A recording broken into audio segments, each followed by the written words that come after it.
Hey everyone! The vote was so close, but this is our winner for our class read aloud. Geronimo Stilton, Classic Tales, A Wonderful Wizard of Oz. The second place one was Journey Through Time, and it was such a close second that we're going to read that book next. But right now, Wizard of Oz. I wonder if any of you have seen the original Wizard of Oz, or different versions of it, or read stories. But we have the version of Dorothy, Toto, Lion, Tin Man, and Scarecrow. Let's see how is it like a Geronimo book, and how is it like the actual Wizard of Oz. A girl named Emily, one of my students, gave this book to me, and permission granted by Scholastic. Here are the characters in this book: Dorothy, Cowardly Lion, Toto, Auntie M, Uncle Henry, Scarecrow, the Witch of the North, Wicked Witch of the West, and I know some of you have seen or know the music from the Broadway play Wicked, and in that version, she's actually the good one. The Tin Woodman. The characters. Here's a note from Geronimo. The Wonderful World of Oz. Dear rodent readers. See if it gets into focus. My love for great stories began a long time ago, when I was still a young mouselet. I spent hours and hours reading wonderful books. They took me on fantastic adventures to mysterious, faraway lands. Reading made my imagination soar. Connection, because all this is true for me too. And it made me want to become a writer too. So I thought I'd share with you one of my very favorite tales with you, a great literacy masterpiece. I can't wait to tell you the fabulous mouse story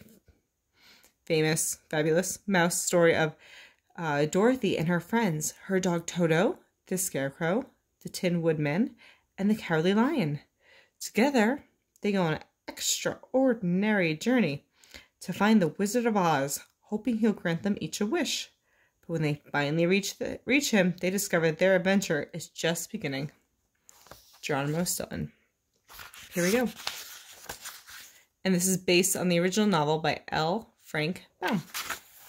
Chapter 1, The Kansas Prairie. And I know it's a little bit too zoomed in. I think there we go. Good. On the wide open Kansas prairie, the flat gray land stretched on for miles in every direction, with fields as far as the eye could see. There were no signs, no trees, and no buildings, except for one small wooden farmhouse and its barn.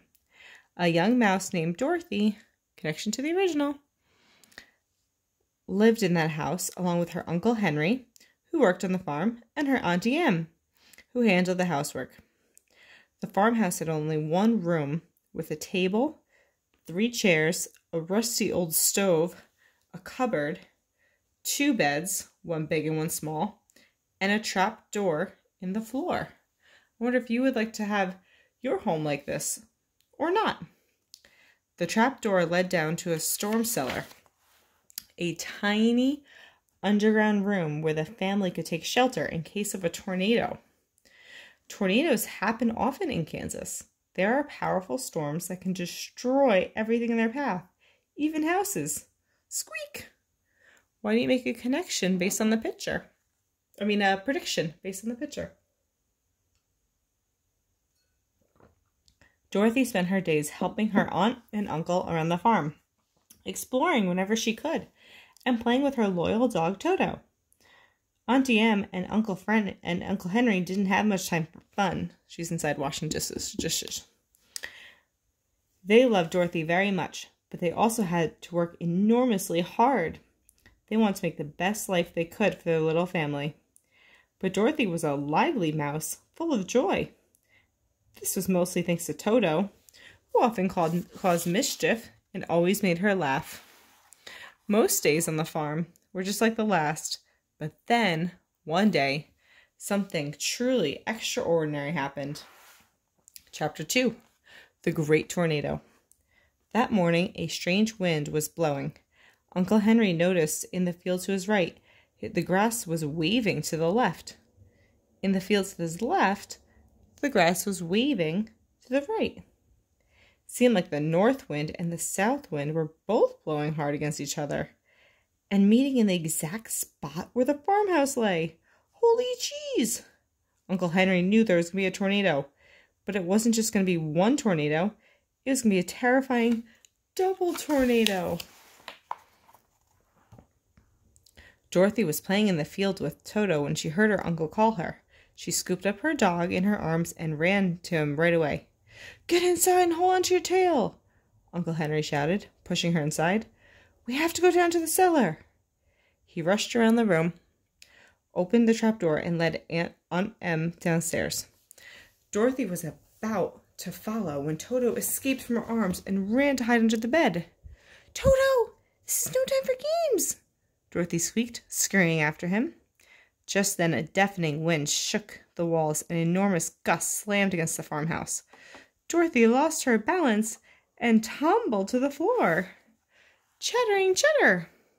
The powerful tornado hit the house with another violent burst of wind. This time, the wind pulled the house completely off the ground and lifted it into the air. This is a different connection to that part in Up, the movie Up. The house whirled and whirled around, rising quickly into the tornado's funnel. Before anyone could twitch a whisker, the tornado carried the house far away. The wind wailed like an angry cat, and everything around Dorothy was pitch dark. How fur-raising! Toto raced from one side of the room to the other, terrified. "Be careful, Toto," Dorothy warned him, glancing at the open trapdoor in the middle of the floor. The dog tried to back away, but he skidded too close to the trapdoor. A second later, he fell through. "Oh no, Toto!" "Toto!" Dorothy squeaked in panic. She inched closer to the trapdoor and could hardly believe her eyes. The air pressure in the tornado funnel was holding Toto up. He hadn't tumbled far at all. Instead, he floated on the wind, just a few inches below the opening in the floor. You see, he's actually looking like quite amused. Dorothy grabbed him by the paw, hoisted him up, and closed the trapdoor. What a mouse-tastic relief! As the hours passed, Dorothy couldn't help getting her tail in a twist. Sooner or later, the tornado would calm down. And then what? The house would crash to the ground, she thought, her fur standing on end with fear. How would you feel? I'd be very scared. But what could she do? She and Toto would just have to wait and see what happened. Exhausted, she stumbled to her bed and lay down. Toto snuggled up next to her.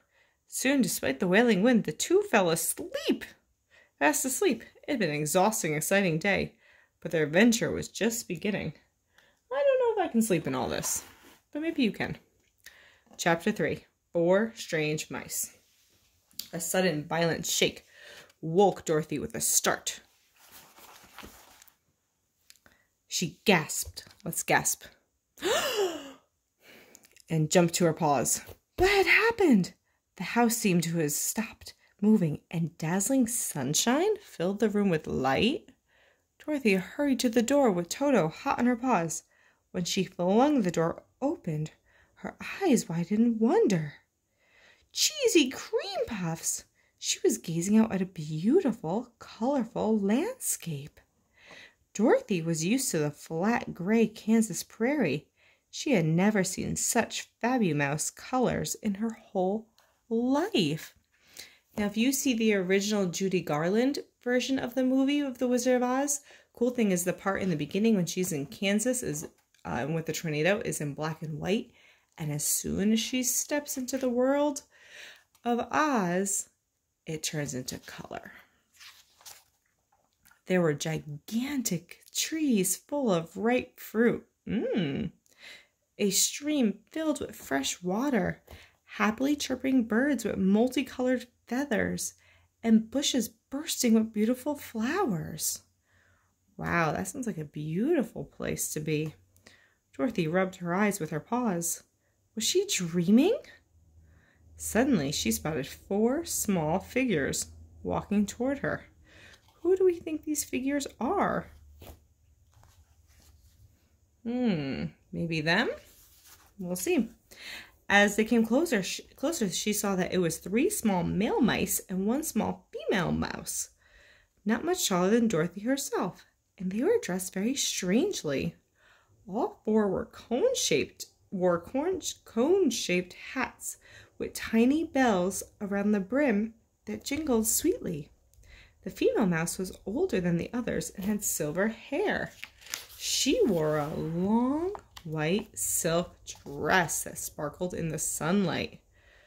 Oh, I think I know who they are. The males were dressed in blue and wore shiny boots that turned up at the toe. They stopped before they reached Dorothy, whispering and looking at her carefully. Dorothy didn't move a whisker. Who could these strange rodents be? What do you think, boys and girls? Who do you think these strange rodents are? End of chapter 3. All right, until next time, read, read, read, and be kind.